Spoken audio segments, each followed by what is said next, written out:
The vampire genre still hasn't recovered from the character assassination made against them by the Twilight years. While those movies made a great amount of money, they treated their subject matter in a profoundly unserious way. And it's no surprise that some of the most prominent vampire movies since then have been parody films. Whether it's What We Do in the Shadows, Renfield, and I think it's fair to call Morbius a parody film too. While Let the Right One In is one of my favorite movies, the film grossed only 11 million. But if anything could revitalize the vampire genre, it's a remake of arguably the most formative vampire movie, directed by one of our greatest directors working today. 2024's Nosferatu is a remake of the 2022 silent film. It's a gothic tale about one vampire's obsession with a woman by the name of Ellen Hutter, played by Lily-Rose Depp, who begins experiencing strange visions featuring this nefarious vampire. Though the visions are undoubtedly horrific, she can't help but feel drawn to them. I've never been a fan of the original Nosferatu, but if I'm a fan of anything, it's Robert Eggers. The Witch is one of the best horror films of the 2010s. The Northman is one of my favorite cinema experiences, and while I didn't know what to make of The Lighthouse, I'm well aware of the fact that Robert Pattinson asked Eggers to write the weirdest thing imaginable for him to star in,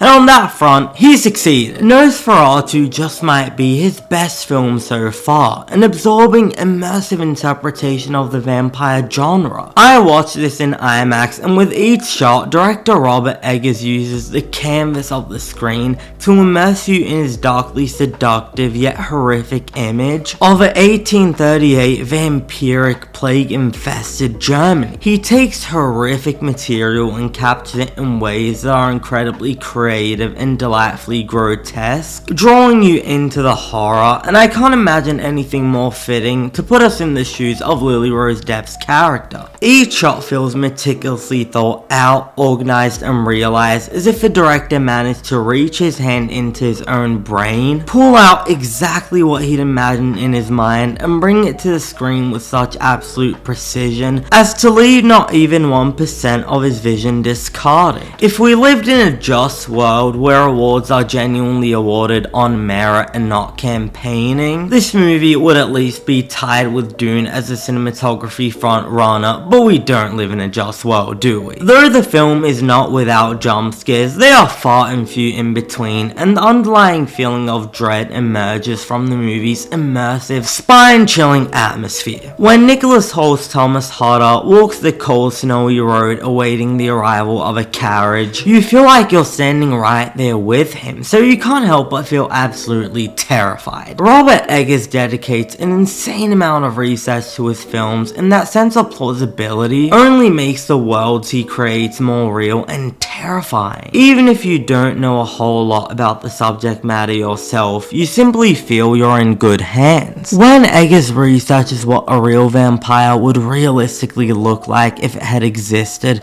your mind can recognize that it simply looks more real than a pasty bald man with an egg-shaped head who's as clean as a baby's bottom, so it only feels more terrifying. If you saw the internet discourse, a lot of Robert Eggers fans got quite attached to the idea of frequent collaborator Anya Taylor-Joy starring as the role of Ellen Hutter in this film. But as someone who enjoys Lily-Rose Depp in The King, and doesn't believe that a person's surname is necessarily an indication of their lack or presence of talent, I was curious to see what she will bring to the role, and the answer is that she brings it all. It's a revelation of a performance which has her fully utilizing her physicality to do things you might not know are humanly possible to do. So much so that the filmmakers had to come out and clear up the fact that no CGI was used for the performance. Now let's talk about Bill Skarsgard's performance as Count Orlok. You'll notice I didn't mention his name early on in the review, and that's because he entirely disappears into this role. If I didn't know any better, I'd think they found a real vampire to play the role. No joke, this is an even bigger physical and vocal transformation than what Colin Farrell does in The Penguin. Even there, you'll occasionally glimpse a look in the eye or a mannerism which gives way for the actor beneath to come through, but there's none of that here. It's a portrayal portrayal where everything from the appearance to the voice feels meticulously researched and grounded in vampire folklore. And most of all, it's really chilling. The movie often obscures the vampire in the darkness and doesn't linger the camera on him for too long, which leaves you in a constant state of wanting more and more and more. And once again, I think that's clever considering the narrative focus of this film is a woman who feels drawn to this nefarious dark creature. The rest of the cast is fantastic. Ralph Fiennes's voice is as commanding as ever. Willem Dafoe leans into his usual bag of tricks, but with a surprisingly comedic edge. Nicholas Hoult is too goddamn charming for his own good, but this is still Depp and Skarsgard's movie. Everyone is giving a great performance, all but one person who you might know goes by the name of Aaron Taylor Johnson. Look,